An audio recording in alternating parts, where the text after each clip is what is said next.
Sa ating pagkatao, hindi tayo perpekto, di maiwasan mabihag sa tukso. Marami ang pagsubok na ating maranasan, na kailangan nating paghandaan.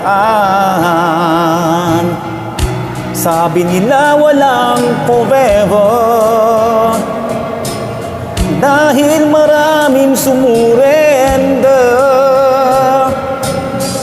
Siguro mayroong mga dahilan sa hindi nyo pagkakaunawaan.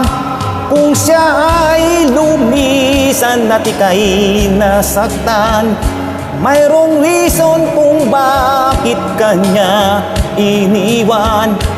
At baka hindi na niya makakayanan, kaya pinili niya na lang na lumisan.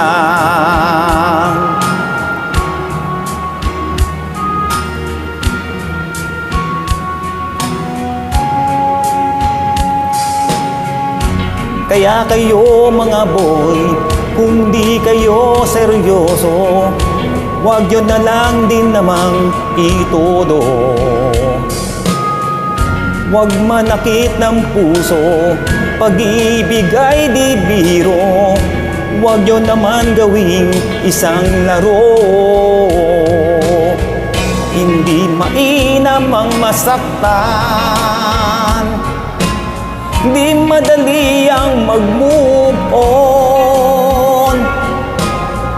Kaya bago nyo sila ligawan, dapat marunong kayo manindigan.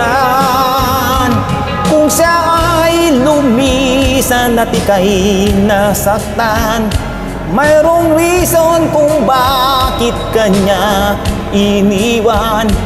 At baka hindi na niya makakayanan, kaya pinili niya na lang na lumisan. At kayo naman mga girl, kung meron kayong kasintahan, wag naman masyadong higpitan.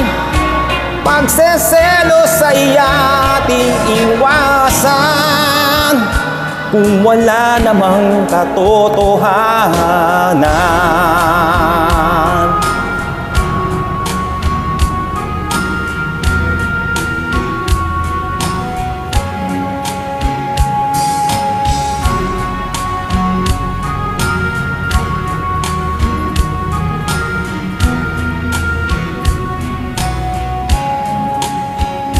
Kung siya ay lubisan at ika'y nasaktan, merong reason kung bakit kanya iniwan.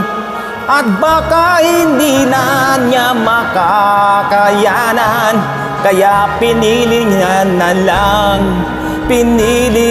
lang lumisan.